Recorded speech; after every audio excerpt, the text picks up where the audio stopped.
श्री ठाकुर जी लीला करते हैं। एक दिन भगवान ने सोचा कि जब से भैया भरत जी गए हैं, समस्त अयोध्या वासियों को ये पता चल चुका है कि मैं इस चित्रकूट में रह रहा हूँ। कहीं ऐसा ना हो कि इस चित्रकूट में आना जाना लगा रहे। भगवान ने कहा लेकिन ऐसा होगा नहीं। 12 वर्ष तक भगवान चित्रकूट में रहे हैं। वनवास काल का सबसे ज्यादा समय जो है भगवान ने चित्रकूट में बिताया। एक दिन भगवान उसी चित्रकूट में एक बड़ा सुंदर स्थान है। भगवान राम जी भैया लक्ष्मण के साथ में और मैया जानकी जी के साथ में भगवान श्री राम जी आगे बढ़ जाते हैं। ऋषि मुनियों से कहा मुझे विदा दे, अब मैं इस स्थान को छोड़ना चाह रहा हूँ, अब मैं इस स्थान से आगे बढ़ूंगा। सकल ऋषि मुनियों से भगवान विदा मांग रहे हैं कि सकल मुनि विदा कराई और सीता सहित चले दो भाई।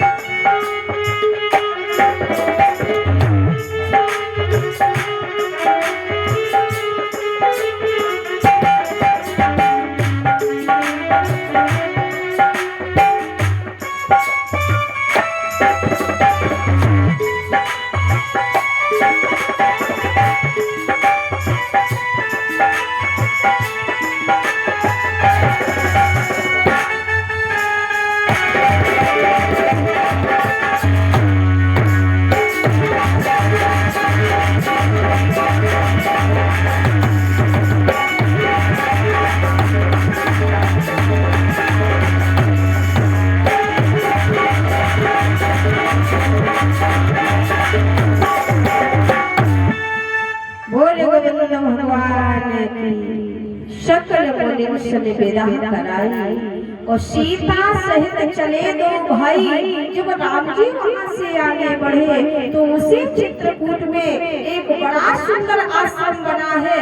भगवान उसी आश्रम में पहुँचते हैं। वो किनका आश्रम है? बोले आत्रि के आश्रम। और जब प्रभु गए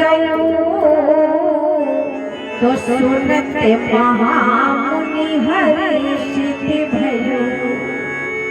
अत्रि के आश्रम में भगवान गए और जैसे अत्रि महात्मा ने सुना आज मेरे आश्रम पर भगवान आए हैं, तो अत्रि महात्मा दौड़ पड़े अत्रि के आश्रम। और जब प्रभु गए तो सुनते महामुनि हर्षित भयो। जैसे हर्षित हुए आगे बढ़े तो राम जी को जब देखा तो पुलकित गात अत्रि उठ ध्याए और देखे राम आतुरी चले आए।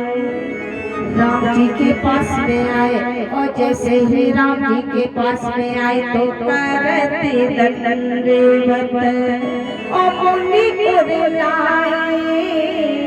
महात्मा को भगवान राम जी ने प्रणाम किया और जो ही ठाकुर जी ने प्रणाम किया, अत्रि महात्मा ने उठाया, राम को हृदय से लगाया और बोला जैसे हृदय से राम को लगाया, अत्रि महात्मा के नेत्रों से प्रेम के अश्रुबिंदु बहने लगे।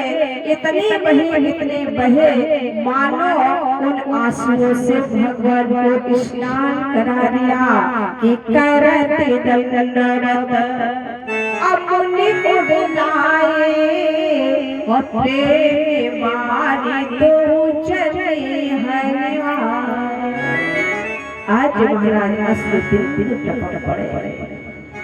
देख राम छवि नयन जुड़ाने और सादर आश्रम तब ने अपने आश्रम में लाए, ठाकुर जी को बिठाया।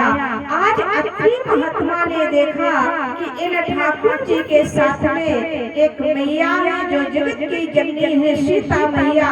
सीता मैया को अपने पास नहीं बिठाया, मैया से कहते हैं अंदर पधारो। क्यों? अंदर आश्रम में अनुसुईया जी विराजमान है, जाओ मैया अंदर पधारो। और जैसे ही सीता मैया अनुसुईया जी के पास में जाती है तो आप देखें कितनी सुंदर